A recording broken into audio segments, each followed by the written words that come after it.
प्यारे दोस्तों, आज की अनोखी कथा है माता अनसुईया जी की, जिनकी वंदना स्वयं भगवान भी करते हैं। माता अनसुईया प्रजापति कर्दम और देवहूति की 9वीं पुत्री और अत्रि मुनि की पत्नी थी। अनसुईया जी के पतिव्रत धर्म और तप की महिमा अपार है। इनके तप की परीक्षा समय समय पर होती रही है। एक समय चित्रकूट और उसके आसपास के प्रदेशों में भयंकर अकाल पड़ा और वहां 10 वर्षों तक वर्षा नहीं हुई। उस समय महर्षि अत्रि अपनी पत्नी के अनसुईया के साथ चित्रकूट में रहने के लिए आए थे। तब जैसे ही उन दोनों ने देखा कि यहाँ तो पेड़ों पर पत्ते ही नहीं रह गए हैं, केवल सूखे खड़े थे, जल की एक बूंद नहीं थी, कोई पशु पक्षी तो क्या कोई कीट तक दिखाई नहीं पड़ता था। इतने सालों तक वर्षा न होने से आर्द्रता का चिन्ह तक मिट गया था। पृथ्वी पर अन्न जल से सामान्य प्राणी का पोषण होता है, लेकिन जो अपने धर्म यानी कर्तव्य और तप पर स्थिर रहता हो, उसका पोषण करने का दायित्व उसके धर्म पर है। उसे प्रकृति की अवस्था आबद्ध नहीं कर सकती। अनसुईया जी ने आंखें बंद कर माँ गंगा जी का ध्यान किया।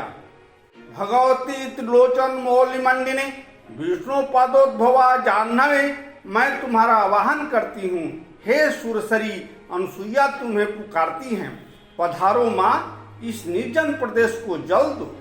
फिर जैसे ही अनसुईया जी ने अपनी आंखें खोली, उन्होंने देखा कि वे जहाँ खड़ी हैं उनके आसपास से गंगा जल की धारा फूट निकली है। गंगा जी की यही धारा चित्रकूट में पवित्र मंदाकिनी नाम से प्रसिद्ध है। इसके बाद त्रैलोक तो क्या, कैलाश, ब्रह्मलोक और वैकुंठ लोक तक देवी अनसुईया जी की जशोगाथा गूंज उठी।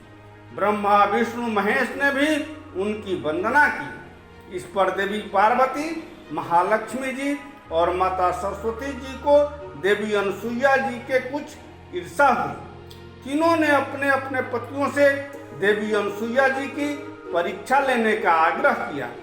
तीनों देवियों के आग्रह पर ब्रह्मा, विष्णु, महेश देवी अनसुईया की परीक्षा लेने के लिए सहमत हो गए। भगवान शिव, विष्णु और ब्रह्मा जी महर्षि अत्रि के आश्रम में पहुंचे। उस समय महर्षि अत्रि फल आदि लेने के लिए वन में गए हुए थे। तीनों देव यतियों के वेश धारण कर देवी अनसुईया जी के आश्रम में पहुंचे और भिक्षा मांगने लगे। देवी अनसुईया ने तीनों को आसन दिया, जल दिया, लेकिन अतिथियों ने एक अलग ही बात कही। परीक्षा लेने के लिए उन्होंने अनसुईया जी से कहा, जब तक आप निर्वस्त्र होकर आहार नहीं देगी, तब तक वह हमारे उपयोग में नहीं आएगा।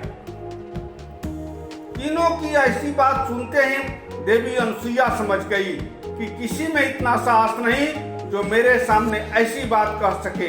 अवश्य ही कोई विशेष बात है।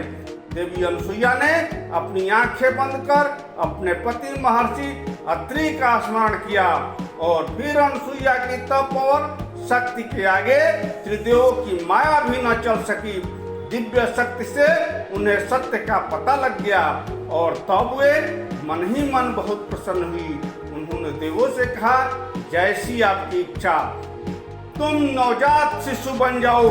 ऐसा कहकर अनसुईया ने हाथ में जल लेकर तीनों देवों पर छिड़क दिया। तीनों देव उसी समय 3 नन्हे शिशुओं में बदल गए और किलकारियां मारने लगे। तीनों शिशुओं को देखकर अनसुईया जी बहुत प्रसन्न हुई। आखिर उन्हें त्रिदेवों की माता बनने का गौरव जो मिल रहा था। उन्होंने तीनों देवों को अपनी गोद में बिठाकर उन्हें दूध पिलाया और झूले में डालकर प्यार से सुला दिया। तभी महर्षि अत्रि फल फूल आदि लेकर आश्रम में आए। इस पर देवी अनसुईया ने उन्हें पूरी बात बताई और कहा कि अब से ये तीनों देव हमारे पुत्र हैं। तीनों शिशुओं की बाल क्रीड़ा से महर्षि अत्रि का आश्रम मुखरित हो गया और उधर कैलाश, ब्रह्मलोक और वैकुंठ में तीनों देवियां परेशान हो उठी। उत्पत्ति कथा एक ही थी। अतः तीनों देवियां एक साथ अत्रि आश्रम में पहुंची। वहां उन्होंने देखा कि माता अनसुईया तीनों शिशुओं को बड़े प्रेम से भोजन करा रही हैं। तीनों देवियों ने अपनी दैवीय शक्ति से तीनों शिशुओं में अपने अपने पतियों को पहचान लिया। तीनों देवियां अनसुईया के पास पहुंची और उनसे क्षमा मांगते हुए बोली, माता, हम आपकी पुत्र बधुए हैं। हमारे पति आपकी शक्ति और प्रभाव को पहले से ही जानते थे। हमारे ही कहने पर हमारे पति आपकी परीक्षा लेने के लिए आए थे। अब जब तक आप नहीं चाहेंगी तब तक ये अपना वास्तविक रूप ग्रहण नहीं करेंगे। हमारे अपराध क्षमा करें माता।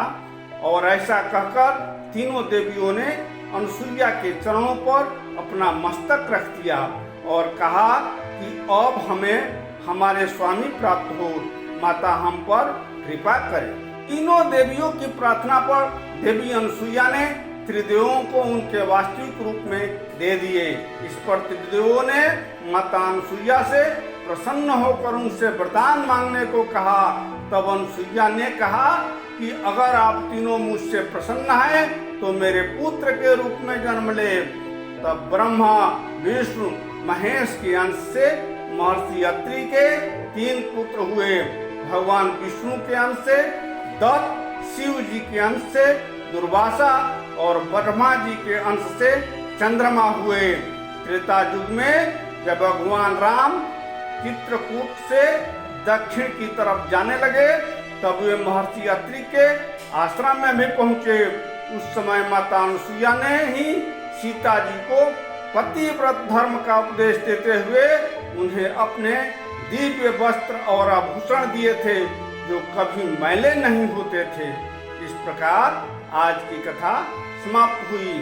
फिर मिलेंगे एक नवीन कथा के साथ। तब तक कृपया यदि मेरे चैनल को सब्सक्राइब नहीं किए हो तो सब्सक्राइब कर लीजिए, लाइक कीजिए और अपने दोस्तों में शेयर कीजिए और इसी तरह ज्ञानपरक कथाओं का लुत्फ उठाते रहिए।